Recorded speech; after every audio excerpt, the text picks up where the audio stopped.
My name is Boris Herrmann, I'm 44, I'm from Hamburg in Germany.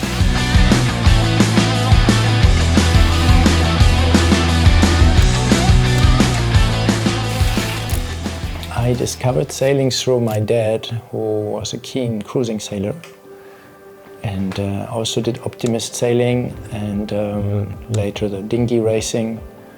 And the combination of the racing and the kind of voyage aspect of what I saw with my dad was the offshore racing. And so that's why I found it very interesting immediately when I heard about it. I had one very special moment but there are so many moments that are unforgettable, but just to recall one completely randomly, that was 2010 in the winter time, or maybe early 11. We were doing the Barcelona World Race and coming up to Cape Horn in the sunrise. Very early light, and we are seeing the silhouette of the mountain of Cape Horn. And in the same moment, Sodebo, the big ultime trimaran, overtakes us on his solo voyage to do the record around the world. And we just sail next to each other towards Cape Horn and past Cape Horn, and then the Le Maire Strait, and there was snow on the mountains, so that's of course a highlight of my memories. Yeah, I had time to recover now after the Vendée Globe, so I'm really keen to go sailing again. I did so recently, and the boat is in good shape already and back in the water. The team is ready to go again.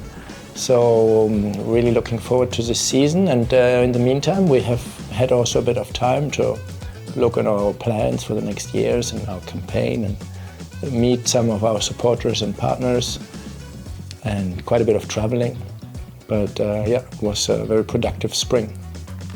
Well, purely the Vendée Globe is the most difficult challenge to perform. I mean, I have finished it twice, but I have not managed to end up on the podium, so I have really not achieved my goal yet, and that's so difficult. It's such a difficult race. Then the same goes for the ocean race. We want to really perform this time and do a great result and get better at what we do. From a broader perspective, in life, the difficult thing is to even get to the start line, to just start a campaign that has taken me almost 20 years of finding my way and kind of trying to get closer to this sport. But now we're here, now we can really try to win races. Yeah, I get often asked the question, what advice to give to someone. I mean, sometimes younger sailors ask me, and it really fascinates me because I look back at my own days where I started my first mini transat in class 40 sailing, trying to find support needed, the funding, the money. And I think if you really want it, that's the question. If you really go for it, if you don't hold back and you give it all, usually there will be a way. Can't promise, but it's a high chance. If you really want something in life, I think you can achieve it. Well, the biggest sporting highlight this year will be the Ocean Race Europe, starting August 10th in Kiel. Also one of my hometowns. I have done most of my sailing probably in my youth, in my university time in Kiel. And such an important place for me, the best place in Germany to race and to sail. There's the Kieler Woche. Also, we have the oceanographic, one of Europe's largest oceanographic institutes there, the GEOMA, collaborating with them on this event. So I'm really looking forward to the 10th of August, the start of the Ocean Race Europe in Kiel. We have put together an amazing team for these next couple of years, and the idea was really to bring together the best possible team to hopefully win the ocean race. That's frankly our ambition. We have been third in the last one. We are building a new boat. We have all the great partners lined up to support us, to give us everything we need. So we're here to do our best, and so we looked out for the best possible squad. And so there are 4 sailors at any given time on the boat, but there are many legs and stopovers, so it's a really long process to do the race, and that's why we swap sailors between legs to be really fresh at any time. And also we combine projects so that we learn from each other's projects. So most of us, or some of us, are actually all working towards the next Vendée Globe 28, but we unite forces on the ocean race, and that means that we can also learn from the other projects a little bit outside our own group. And that means because they are doing their Vendée campaign, they cannot do the whole ocean race neither, because they probably do a little bit of preparation for their own campaign. So it's quite a complex planning, really long-term anticipation up till 29 in most of our agendas, because people then think, okay, I'm doing the Vendée Globe, so in order to be best prepared, I want to do the ocean race with Team Malizia, and how can this fit together? And this process basically starts a couple of months ago, where we shake hands and say, okay, we do this together, and we do training together. We do the Ocean Race Europe, the Ocean Race Atlantic, the Ocean Race World, and this year there's also the race around England and Ireland. So quite an elaborate planning, very adjusted planning to work together. So we have Cole Brower, Louise Berria, Justine Métro, Will Harris, Frankie, Francesca Klapčić, and myself as sailors, and then we have two OBRs, Flor and Antoine, and so with this group we compose the right team for each leg.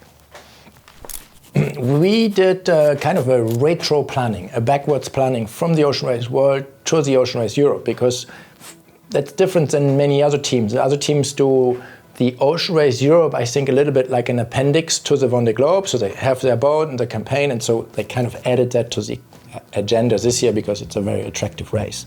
For us, it's the other way around. For us, it's the first race of a new campaign that goes until 2030.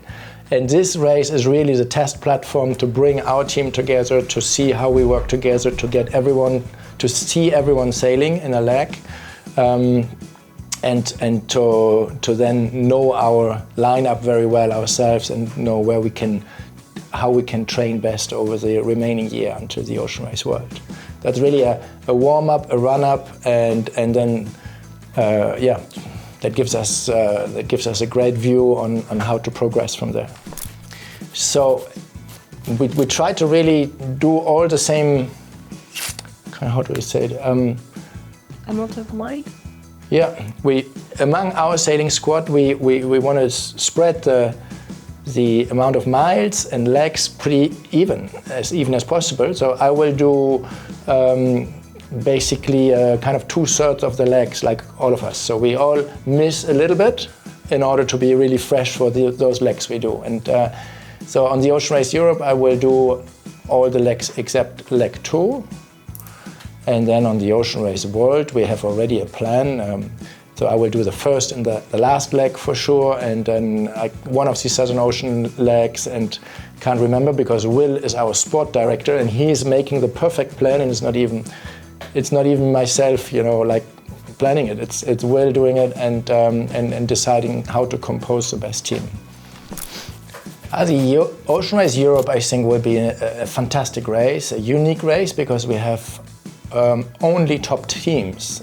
We have really every competitor has something that makes them on paper a favorite. Like we have the Canadian team with the winning boat of the last ocean race that became third in this Vendée Globe, so proven one of the best boats. We have the second place of the Vendée Globe.